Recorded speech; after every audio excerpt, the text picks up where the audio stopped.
Sample collection. Topic: Field sampling in outbreaks.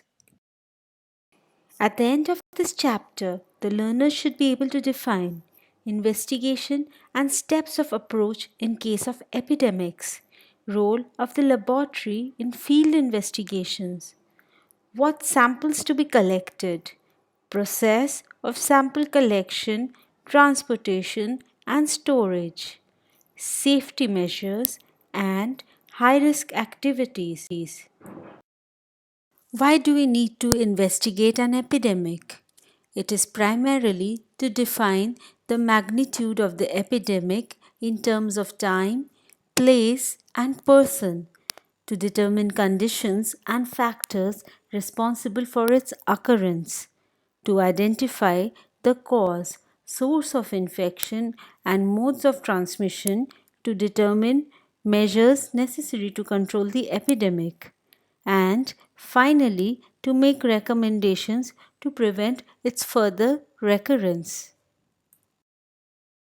Steps of outbreak investigation. Step 1: Verification of diagnosis.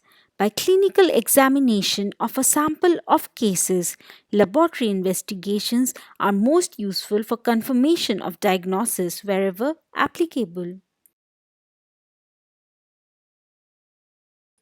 Step 2: Confirmation of existence of an epidemic by comparing disease frequencies during the same period of previous years. Often, no such comparison is required. For example, in common source epidemics like cholera, food poisoning, and hepatitis A. Step 3: Defining the population at risk by obtaining map of the area and counting the population. Step 4: Rapid search for all cases and their characteristics by means of medical surveys and case sheets.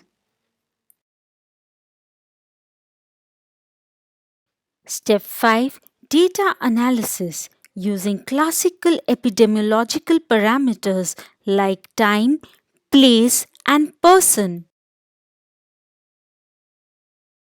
Step 6: Formulation, testing, and evaluation of hypotheses to prevent further transmission. And finally, step 7: Report preparation, which should be complete and convincing. The microbiology lab has a key role in outbreak investigation. It establishes the identity of the pathogen causing epidemic by isolation of culture for other molecular or rapid tests. It is responsible for preservation of the isolates and also culture of the possible reservoirs, patients, personnel, or the environment. The microbiology lab has a key role in performing the typing of the strains to establish the relatedness between the isolates of the same species.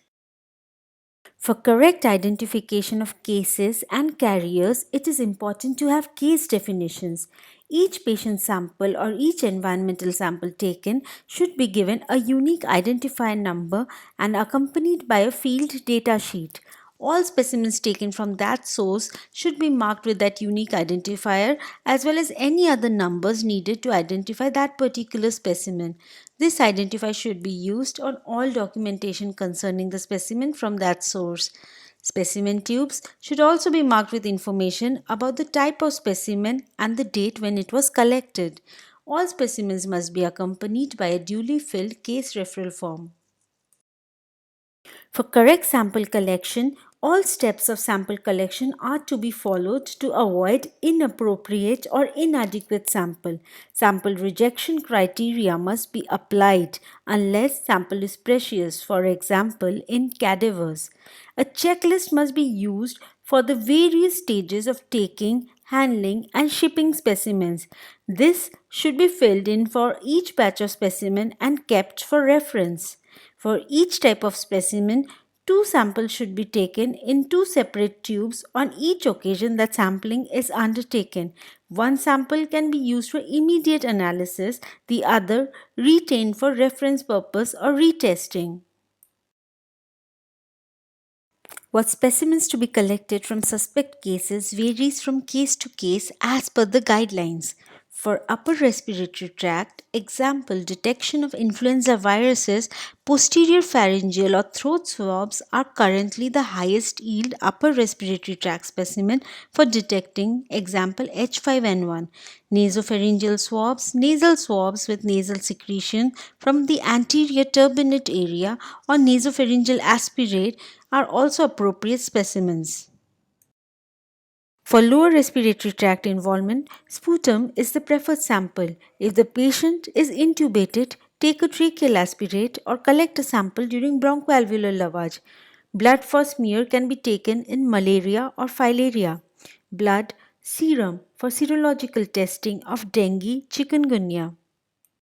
It is of utmost importance that the sample is transported and stored in a correct way. Samples should be transported at the earliest. Triple layer packaging must be done.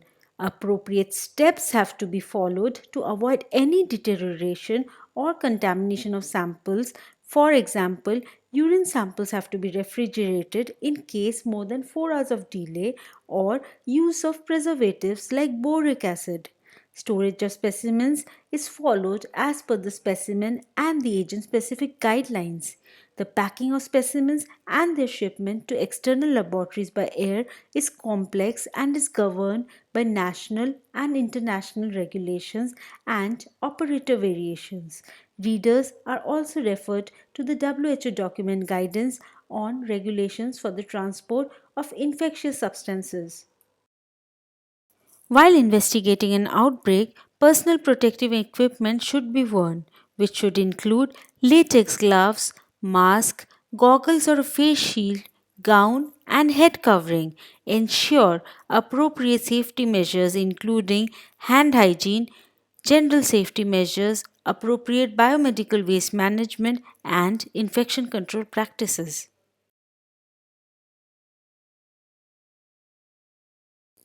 High risk activities in an outbreak investigation include a post mortem examination of a confirmed or a strongly suspected human case, capture of birds in poultry sheds or on farms, euthanasia of infected or potentially infected birds or other animals, and procedures such as decontamination in an intensive agriculture system should only be conducted in a fully body coverall with easily cleaned waterproof boots, heavy duty rubber gloves, and eye protection.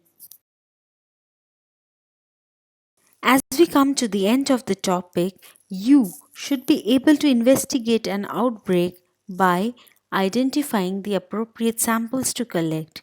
You should be able to understand how to collect, label, package, and transport the samples.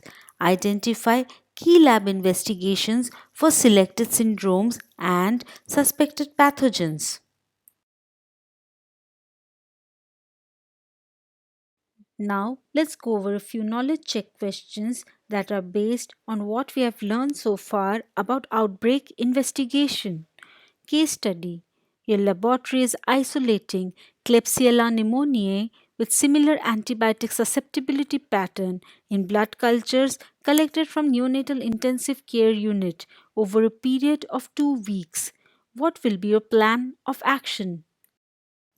What should be your first step? Option A. Establish a surveillance system. Option B. Alert the neonatal intensive care unit. Option C. Establish the existence of an outbreak.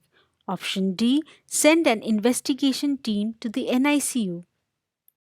The first step in your investigation would be to establish the existence of an outbreak.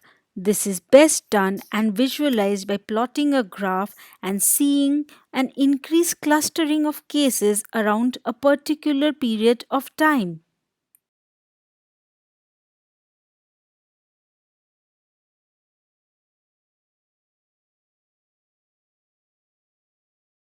The infection control team then launched an investigation.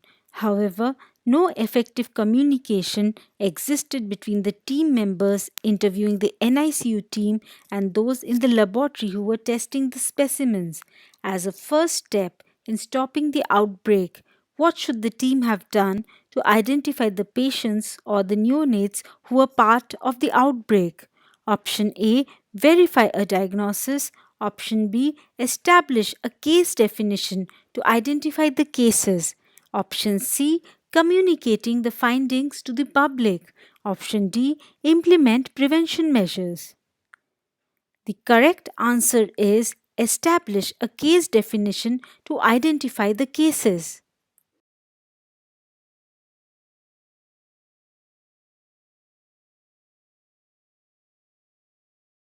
In speculating that the point source of outbreak could be the contaminated soap in the NICU and poor hand hygiene, the infection control team is implementing what step in the investigation? Option A, verifying a diagnosis. Option B, establishing a case definition to identify the cases. Option C, developing a hypothesis. Option D, implementing prevention measures. The correct answer is the infection control team is developing a hypothesis. A hypothesis is a proposed explanation that is made on the basis of limited evidence as a starting point for further investigation.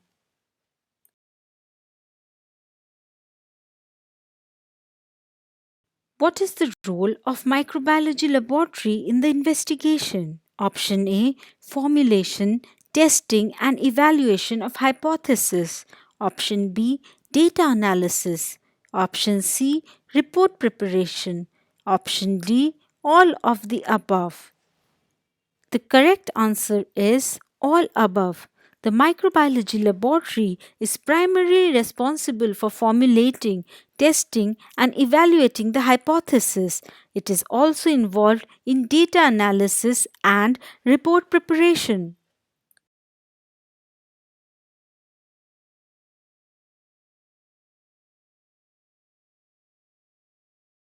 The findings from the outbreak investigation demonstrated spread of Klebsiella from the contaminated soap case where all health staff contaminated their hands. The infection control team came up with the following policy: use of fresh soaps and not allowing soap sludge to accumulate.